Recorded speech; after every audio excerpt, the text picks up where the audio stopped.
Hello everyone, स्वागत है आप सभी का मेरे चैनल पे एक बार फिर से। मैं हूँ शिल्पा और मैं रहती हूँ जर्मनी में और मैं बनाती हूँ बहुत सारे videos about Germany, Europe and travel. आज के वीडियो में हम लोग डिस्कस करेंगे अबाउट स्टडी इन जर्मनी। तो हम बेसिकली डिस्कस करेंगे कि कैसे आप अपनी यूनिवर्सिटीज़ ढूंढ सकते हो जर्मनी में अप्लाई करने के लिए, क्या उनकी रिक्वायरमेंट है, कैसे प्रोसेस होती है। साथ ही साथ हम ये भी चेक करेंगे कि वीज़ा के लिए क्या रिक्वायरमेंट होती है और आप वीज़ा के लिए कैसे अप्लाई कर सकते हो स्टडी वीज़ा के लिए। तो वीडियो एंड तक देखना ना भूलें। सबसे पहले बात करते हैं अबाउट यूनिवर्सिटीज़ इन जर्मनी। तो जर्मनी में बेसिकली पब्लिक और प्राइवेट दो टाइप की यूनिवर्सिटीज़ होती हैं और दोनों में ही आपको एक हाई क्लास एजुकेशन अवेलेबल की जाती है। बट पब्लिक यूनिवर्सिटीज़ की अगर बात करें तो यहाँ पे आपको एडेड एडवांटेज ये मिलता है कि यहाँ पे आपके पास ट्यूशन फीस आपको नहीं देनी पड़ती, जिसकी वजह से आपकी जो एजुकेशन फीस है ओवरऑल वो ऑलमोस्ट ज़ीरो हो जाती है। अगर बात करें प्राइवेट यूनिवर्सिटीज़ की तो उसका जो फ़ी क्राइटेरिया होता है वो थोड़ा सा कंपेयर टू पब्लिक यूनिवर्सिटीज़ ज़्यादा होता है। तो मिनिमम अमाउंट पर सेमेस्टर जो स्टार्ट होती है रेंज प्राइवेट यूनिवर्सिटीज़ के लिए वो होता है 3000 यूरो पर सेमेस्टर से लेकर 22,000 पर सेमेस्टर भी जा सकता है, depend on private universities. Reason private university का ये अच्छा है कि यहाँ पे जो एप्लीकेशन प्रोसेस होती है वो बहुत स्मूथ होती है। मतलब इतनी ज़्यादा रिक्वायरमेंट नहीं होती है कि आपको ये चाहिए, इतनी परसेंटेज चाहिए या ये स्कोर चाहिए अपने IELTS का या GMAT वगैरह का। बट वहीं अगर बात करें पब्लिक यूनिवर्सिटीज़ की तो वहाँ पे आपके पास थोड़ी सी स्ट्रॉन्ग रिक्वायरमेंट होती है टू अप्लाई फॉर और to eligible for that public universities. जैसे कि आपको अपनी लैंग्वेज का स्कोर दिखाना पड़ता है जो कि वेरी करता है यूनिवर्सिटी टू यूनिवर्सिटी। तो ऐसे ही कुछ स्ट्रॉन्ग रिक्वायरमेंट्स होती हैं पब्लिक की। तो मैं यही कहना चाहूँगी कि अगर अनफॉर्चुनेटली आपका पब्लिक यूनिवर्सिटीज़ में नहीं हो पा रहा और आपके लिए मैंडेटरी है कि जल्दी से जल्दी आप यहाँ पे आ पाओ, तो मैं आपको ये सजेस्ट करूंगी कि आप प्राइवेट भी जा सकते हो। Private are also a good option. आपको अमाउंट देना पड़ता है स्टार्टिंग में, बट इसका बेनिफिट आपको तब मिलेगा जब आप जितनी जल्दी अपनी पढ़ाई शुरू करके ख़त्म करके जॉब लगोगे। हम बात करते हैं कि आप अपनी जर्मन यूनिवर्सिटीज़ या उनके कोर्सेज को कैसे ढूंढ सकते हो। ये सारे के सारे एक ही प्लेटफॉर्म में आप ढूंढ सकते हो। आप जा सकते हो सीधा डाट पे, जो कि है जर्मन एकेडमिक एक्सचेंज प्रोग्राम की तरफ से। तो जैसे ही आप इस डाट की वेबसाइट पे जाके अपना इंटरनेशनल प्रोग्राम पे क्लिक करोगे और वहाँ पे जाने के आप अपना कोर्स टाइप चूज करोगे, लाइक बैचलर्स, मास्टर्स, जैसा कि मैंने आपको बताया। उसके बाद आपको एक और फिल्टर पे जाना है। इसमें आपको चूज करनी है अपनी लैंग्वेज, जिस मोड में अपनी लैंग्वेज आप चूज करना चाहते हो यहाँ पे एजुकेशन के लिए, लाइक इंग्लिश और जर्मन। जैसे ही आप लास्ट फिल्टर डालोगे, फील्ड आपकी जो भी है, जिस फील्ड में आप जाना चाहते हो, यहाँ पे स्टडी करना चाहते हो, उसके बाद आपके पास लिस्ट ऑफ यूनिवर्सिटीज़ ओपन हो जाएंगी। तो इन लिस्ट ऑफ यूनिवर्सिटीज़ में आपको एक ओवरव्यू इनका दिख रहा होगा कि जैसे कि इन किसमें कितनी ट्यूशन फीस है, किसी में ज़ीरो दिखेगी या फिर किसी में जो भी अलग रिक्वायरमेंट्स होगी, उसमें आप क्लिक करोगे यूनिवर्सिटी पे। और जैसे ही आप उस यूनिवर्सिटीज़ को ओपन करोगे तो उसके अंदर आपको और उसकी डिटेल्स दी जाएंगी इन डेप्थ, जैसे कि उस कोर्स का ओवरव्यू, उस कोर्स की पूरी डिटेल, कॉस्ट एंड फंडिंग कितनी रहेगी, उस कोर्स की, उस यूनिवर्सिटी की क्या रिक्वायरमेंट्स है, कॉस्ट ऑफ लिविंग कितना रहेगा आपका यहाँ पे, और साथ ही साथ उस यूनिवर्सिटीज़ के बारे में भी आपको जो भी सर्विसेज वो लोग देंगे वो भी इस पेज पे पूरा आपको मिल जाएगा। साथ ही मैं आपको एक और चीज़ बता दूं कि जब आपके पास ये इंडिविजुअल यूनिवर्सिटी का पेज ओपन होएगा तो नीचे ही ये लोग अपनी ऑफिशियल वेबसाइट भी देते हैं यूनिवर्सिटी की। तो आप उस पर जाके भी एक बार चेक करें इनकी रिक्वायरमेंट, क्योंकि कई बार यहाँ पे डाट पे अपडेट नहीं होती है और वहाँ पे कोई न्यू रिक्वायरमेंट आ सकती है। तो वहाँ पे जाके अपनी कोर्स डिटेल वापस चेक करना ना भूलें, क्योंकि कई बार यहाँ पे अपडेटेड नहीं रहती है। इसी डाट पोर्टल पे अगर आपको स्कॉलरशिप के लिए अप्लाई करना है जर्मनी के लिए, तो वो उसकी भी सारी इन्फॉर्मेशन आपको यहाँ इसी वेबसाइट पे मिलती है। तो वो आप चेक कर सकते हो और उसकी रिक्वायरमेंट जान सकते हो और स्कॉलरशिप के लिए अप्लाई कर सकते हो। अब नेक्स्ट जो स्टेप आता है, जैसे ही आपने अपनी यूनिवर्सिटी सॉर्ट आउट कर ली है, रिक्वायरमेंट चेक कर ली है, उसके बाद आता है कि आपको अप्लाई कैसे करना है जर्मन यूनिवर्सिटीज़ के लिए। तो इसके लिए एक सेंट्रलाइज्ड प्लेटफॉर्म है जर्मन गवर्नमेंट की तरफ से ही, यूनी असिस्ट इसकी वेबसाइट है, जो डाक के थ्रू ही रन किया जाता है। तो इसमें आपको जाना है और मोस्ट ऑफ द यूनिवर्सिटीज़ के लिए यहाँ से आपके पास एप्लीकेशन, इसी वेबसाइट से आपकी जो एप्लीकेशन है वो हो जाएगी। अगर आपके पास आपके सारे डॉक्यूमेंट्स रेडी हों तो आप कुछ ही समय में ये अपनी यूनिवर्सिटी एप्लीकेशन पूरी कर सकते हो। लेकिन पूरा करने के लिए सबसे पहले आपको जाना है कलेक्ट डॉक्यूमेंट्स पार्ट पे। तो यहाँ पे आपको अगर जैसे आप बैचलर्स के लिए देखो या मास्टर्स के लिए देखो तो सबसे पहला ऑप्शन आता है टेस्टिमोनीज। इसमें आप देखोगे कि बैचलर्स मास्टर्स के लिए जैसे कुछ डॉक्यूमेंट्स आपको रेडी करने हैं। नेक्स्ट जो डॉक्यूमेंट आता है कलेक्ट डॉक्यूमेंट सेक्शन में, वो आता है आपका लैंग्वेज सर्टिफिकेट। तो जो भी आपकी कोर्स की रिक्वायरमेंट है उसके अकॉर्डिंग, अगर आप जर्मन कोर्स है तो जर्मन सर्टिफिकेट, लैंग्वेज सर्टिफिकेट आपके अपलोड करना है। अगर इंग्लिश कोर्स है तो उसके लिए जो भी यूनिवर्सिटी की रिक्वायरमेंट है, जो भी IELTS का उन्हें स्कोर चाहिए तो वो डॉक्यूमेंट आपको IELTS का या TOEFL का अपलोड करना है। जो नेक्स्ट पार्ट आता है कलेक्ट डॉक्यूमेंट्स में, वो ये है सर्टिफिकेशंस एंड ट्रांसलेशंस। तो आपको जो भी आपके रिक्वायर्ड डॉक्यूमेंट्स है अगर उनका ट्रांसलेशन कराना है तो वो भी करवाना है और उनको सर्टिफाइड भी करवाना है। तो सर्टिफाइड करवाने के लिए इन्होंने सिंपली ये प्रोसीजर दे रखा है, बहुत ही सिंपल वे में आपको समझ में आ जाएगा कि कैसे फॉलो करना है, कैसे नहीं करना है। साथ ही साथ अगर अटेस्टेशन की जब बात आती है तो आप अपने डॉक्यूमेंट अटेस्ट करवा सकते हो या तो जर्मन एम्बेसी से, या फिर इंडियन गवर्नमेंट के जो कोर्ट हैं, या फिर अपनी यूनिवर्सिटी से। तो ये कुछ ऑप्शन इन्होंने दे रखे हैं अटेस्टेशन के लिए, तो ये आप रेडी करके रखें। लास्ट पार्ट जो आता है कलेक्ट डॉक्यूमेंट्स में, वो आता है आपके अदर डॉक्यूमेंट्स। अदर डॉक्यूमेंट्स में आपके कवर होते हैं CV, मोटिवेशन लेटर या फिर टेस्ट AS का प्रूफ या सर्टिफिकेट। तो वो सारे आपको पहले से ही रेडी करके यहाँ पे अपलोड कर लेने हैं। तो ये रिक्वायर्ड हो सकते हैं किसी यूनिवर्सिटी में और किसी में नहीं। अब आपकी हो चुके हैं सारे डॉक्यूमेंट्स रेडी एप्लीकेशन के लिए। अब अप्लाई करने के लिए आपको सीधा जाना है अपने यूनी असिस्ट के अकाउंट पे, जो आपने ऑलरेडी बना लिया होगा। वहाँ पे जाके सबसे पहले आपको अपनी एप्लीकेशन डिटेल्स, जो भी आपकी नॉर्मल एप्लीकेशन डिटेल्स होगी वो फिल करनी है। साथ ही साथ आपको वहाँ पे अपनी एजुकेशनल हिस्ट्री जो भी आपकी रही है वो बतानी है, फिल करनी है। उसके बाद आप जाओगे नेक्स्ट पे, जहाँ पे आपको अपनी यूनिवर्सिटी और आपका कोर्स आपको चूज़ करना है या बताना है कौन से में जाने वाले हो।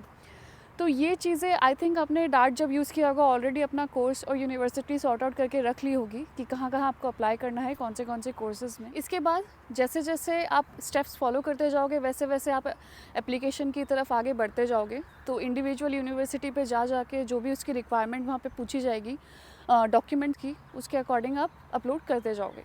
तो ऐसे ऐसे पर कोर्स के लिए आप एक एप्लीकेशन फिल करते जाओगे और यूनी असिस्ट पे एक हैंडलिंग चार्ज लेते हैं पर एप्लीकेशन पे।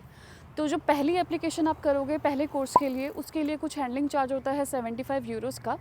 उसके बाद जो एप्लीकेशन आप करोगे, जितनी भी नंबर ऑफ़ एप्लीकेशन, उसके लिए चार्ज कम हो जाए, जो होता है 30 यूरोज़ पर एप्लीकेशन। इसी तरह से स्टेप्स फॉलो करते करते आपकी एप्लीकेशन हो जाएगी पूरी और आपके पास एक एप्लीकेशन नंबर आएगा, उससे नोट डाउन करना ना भूलें, दिस इज़ वेरी इंपॉर्टेंट। आप अपने अकाउंट पे एक्टिव रहें क्योंकि कोई भी जब अपडेट आएगी यूनिवर्सिटी से तो यहीं पे आएगी। लॉग इन करते रहें और चेक करते रहें, अगर यूनिवर्सिटी से कोई आपको मैसेज या कोई भी अगर अदर रिक्वायरमेंट आपसे पूछी जा रही है तो वो यहीं आएगी।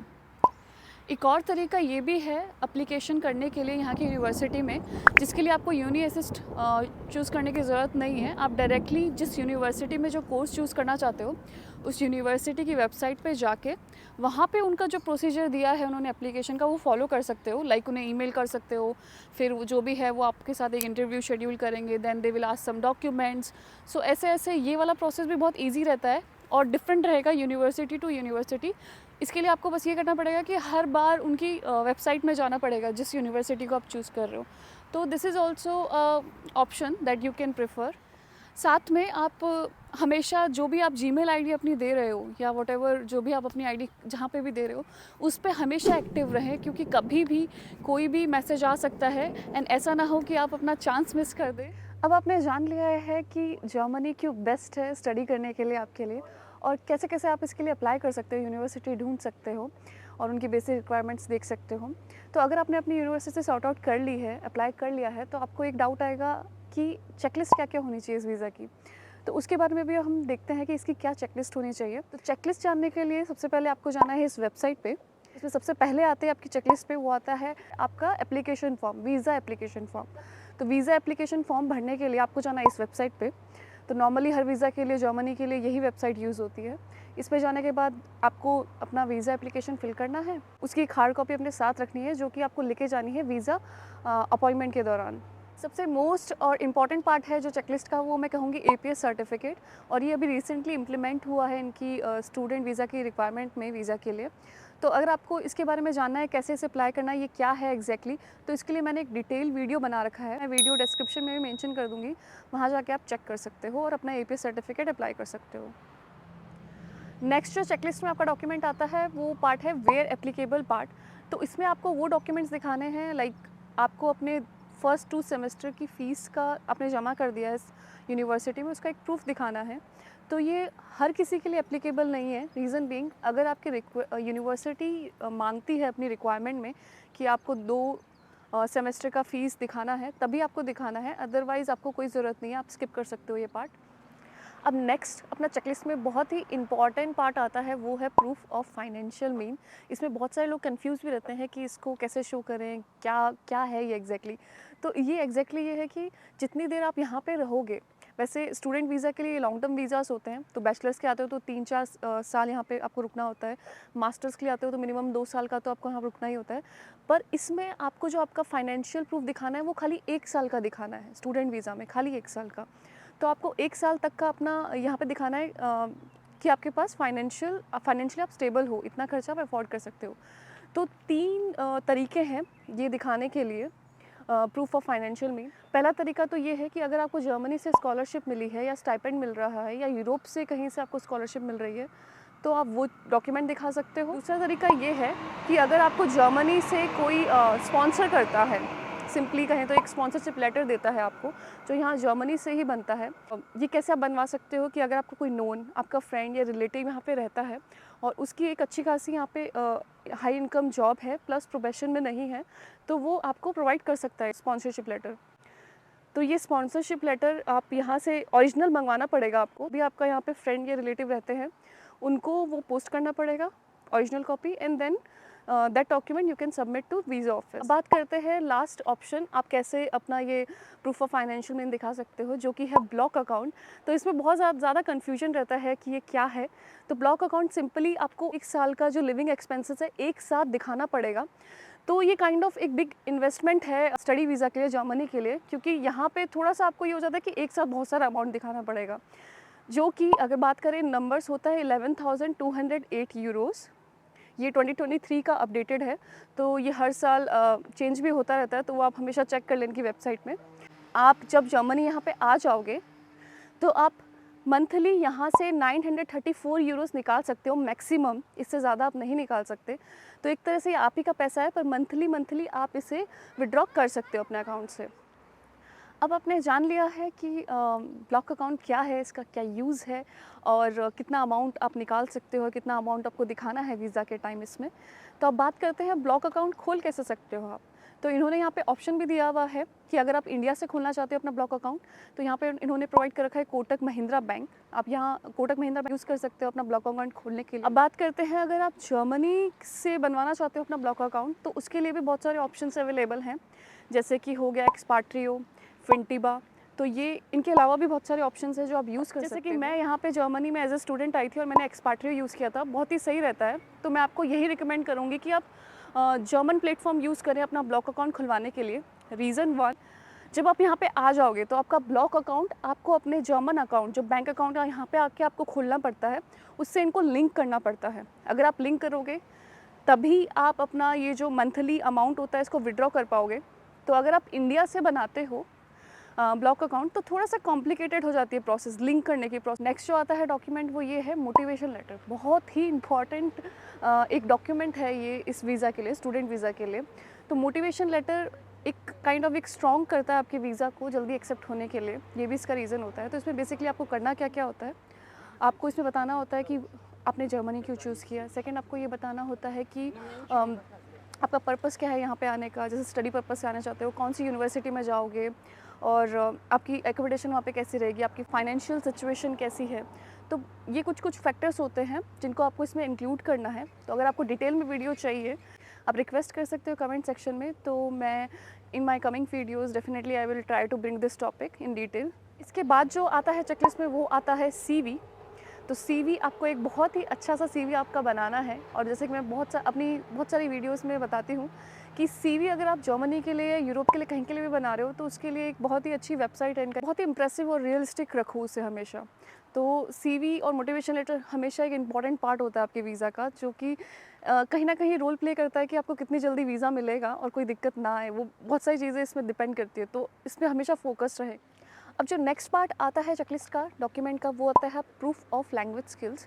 मतलब जिस लैंग्वेज में आपका कोर्स होने वाला है जर्मनी में, जैसे कि इंग्लिश और जर्मन दोनों कोर्सेज अवेलेबल होते हैं जर्मनी में, तो उसका एक आपको प्रूफ दिखाना है, मतलब B2 लेवल तक का प्रूफ दिखाना है। अगर आप जर्मन में कर रहे हो तो जर्मन B2 लेवल तक का आपको सर्टिफिकेट चाहिए, और अगर आप इंग्लिश में दे रहे हो तो इंग्लिश B2 लेवल तक का सर्टिफिकेट आपको दिखाना है। तो इंग्लिश के लिए of course you can provide the certificate of IELTS and TOEFL। Next जो आता है चेकलिस्ट में, वो आता है proof of admittance to the study course. It means simply आपको अपने एडमिशन लेटर के बारे में जो भी आपका एडमिशन लेटर मिलेगा यूनिवर्सिटी से वो प्रोवाइड करना है। साथ में मैं आपको एक और एडवाइस देना चाहूँगी यहाँ पे कि आप जब आपका वीज़ा अपॉइंटमेंट हो तो अपने यूनिवर्सिटी के टच में रहें। रीज़न बीइंग, अगर आप टच में रहोगे तो ऐसा हो सकता है कि वीज़ा अपॉइंटमेंट के टाइम आप जाओ और आपको अचानक से कुछ एडिशनल डॉक्यूमेंट मांग लिया जाए यूनिवर्सिटी से। फॉर एग्जांपल, अगर आप थोड़ा सा लेट हो गए हो तो आपसे एक्सटेंशन लेटर भी मांगा जा सकता है, क्योंकि अगर आप टाइम पे जा नहीं पा रहे हो, आपका इस सेमेस्टर स्टार्ट होने वाला है पर आपका जो वीज़ा अपॉइंटमेंट है वो थोड़ा सा लेट है आपके सेमेस्टर स्टार्ट होने से, तो ऐसा हो सकता है कि आपसे एक्सटेंशन लेटर मांग ले वीज़ा अपॉइंटमेंट के टाइम अचानक से, तो आप सरप्राइज़ हो जाओ, ये तो चेकलिस्ट में था ही नहीं। तो ये चीज़ें हो सकती हैं और होती भी हैं। तो मैं आपको एडवाइस करूँगी कि यूनिवर्सिटी के टच में रहे, जो भी आपको काउंसलर यूनिवर्सिटी से प्रोवाइड किया जाता है उसको आप फटाफट पिंग कर सकते हो and they can provide you as soon as possible. अब नेक्स्ट जो आता है अपनी चेकलिस्ट में, वो आता है डिक्लेरेशन फॉर्म। तो डिक्लेरेशन फॉर्म के लिए इन्होंने यहीं पे एक लिंक दी हुई है, इस लिंक पे आपको जाना है, आपके पास वो फॉर्म ओपन हो जाएगा, उसकी एक हार्ड कॉपी लेके आपको ये फॉर्म फिल करना है। बेसिकली ये फॉर्म ये बताता है कि अगर आपका डिनायल ऑफ दिस एप्लीकेशन होता है वीज़ा की, तो आप कैसे इसको एक्सेप्ट करना चाहोगे, बाय ईमेल और बाय पोस्ट। अब जो नेक्स्ट और लास्ट पार्ट जो आता है इस चेकलिस्ट का, वो है आपका ट्रैवल हेल्थ इंश्योरेंस। तो ट्रैवल हेल्थ इंश्योरेंस बेसिकली आपको तब तक का दिखाना होता है जब आप यहाँ इंडिया से अपनी जर्नी स्टार्ट करोगे जर्मनी के लिए, और जब तक आप एनरोलमेंट नहीं कर लेते हो अपनी यूनिवर्सिटी में। मिनिमम आपको 3 मंथ्स का तो ट्रैवल इंश्योरेंस लेना ही पड़ता है, और जैसे ये ख़त्म हो जाएगा तो आपको एक प्राइवेट या पब्लिक हेल्थ इंश्योरेंस भी लेना पड़ता है जर्मनी से, और उसका प्रूफ आप पहले से दिखा सकते हो वीज़ा में। उसके बाद जो आपकी चेकलिस्ट में आता है वो पार्ट ये है कि आपकी वीज़ा फ़ीस, जो कि स्टूडेंट वीज़ा के लिए है 75 यूरोज़, तो ये अमाउंट आपको लेके जाना है कैश के रूप में, या फिर आप कार्ड भी लेके जा सकते हो अपना। अब आपने अपनी चेकलिस्ट पूरी प्रिपेयर कर ली है, आई थिंक आपको सारे पॉइंट्स अच्छे से क्लियर हो गए होंगे। अब बात करते हैं कि आपको अप्लाई करना है आपके वीज़ा अपॉइंटमेंट के लिए। तो वीज़ा अपॉइंटमेंट बुक करने के लिए आपको जाना है इस वेबसाइट पे, VFS की वेबसाइट पे। यहाँ पे आपको सिंपली अपना अकाउंट क्रिएट करना है और अपनी जो भी बेसिक ये लोग डिटेल्स मांगेंगे उनको फिल करके वो फॉर्म फिल करना है। फिल करने के बाद आपसे पूछा जाएगा अपॉइंटमेंट के लिए, तो अपॉइंटमेंट अवेलेबल है तो आपको तुरंत मिल जाएगा, नहीं होगा तो आप अपनी ईमेल आईडी शेयर करोगे तो डेफिनेटली जब भी नए स्लॉट्स आएंगे तो ये आपको बता देंगे कि स्लॉट्स अवेलेबल। जिस दिन आपका अपॉइंटमेंट होगा, जिस दिन आपको जाना है अपने अपॉइंटमेंट के लिए, वीज़ा अपॉइंटमेंट के लिए, उस दिन आपको अपने सारे चेकलिस्ट के डॉक्यूमेंट के साथ उनकी ओरिजिनल कॉपीज प्लस उनकी 2 फोटो कॉपीज के सेट बना के लेके जाने हैं। साथ में अपने कुछ एडिशनल डॉक्यूमेंट्स भी लेके जाने हैं, क्योंकि ऐसा हो सकता है कि इन्होंने यहाँ पे नोट पे लिखा होता है कि कुछ एक्स्ट्रा डॉक्यूमेंट मांगे जा सकते हैं, तो आप अपनी सारे चीज़ें साथ में और लेके जाए, जो भी आपके पास एक डॉक्यूमेंट्स हैं, यूनिवर्सिटी के हों चाहे आपके खुद के पर्सनल हो। तो ये थी सारी process how to study in Germany और क्या क्या वीज़ा की रिक्वायरमेंट्स हैं स्टडी वीज़ा के लिए। आई होप ये वीडियो आपको इन्फॉर्मेशनल लगी होगी और इसके बाद आपको इतने डाउट्स नहीं आएंगे, आप खुद से अप्लाई कर पाओगे। और अगर आपको ये वीडियो इन्फॉर्मेशन लगी होगी तो प्लीज़ सब्सक्राइब माय चैनल, क्योंकि ऐसे जर्मनी से रिलेटेड इन्फॉर्मेशनल वीडियोस, यूरोप से रिलेटेड इन्फॉर्मेशनल वीडियोस मैं लाती रहूँगी। So that's all for today's video. मिलते हैं नेक्स्ट वीडियो में कुछ और इन्फॉर्मेशनल या ट्रैवल व्लॉग के साथ। तब तक अपना ध्यान रखें एंड बाय।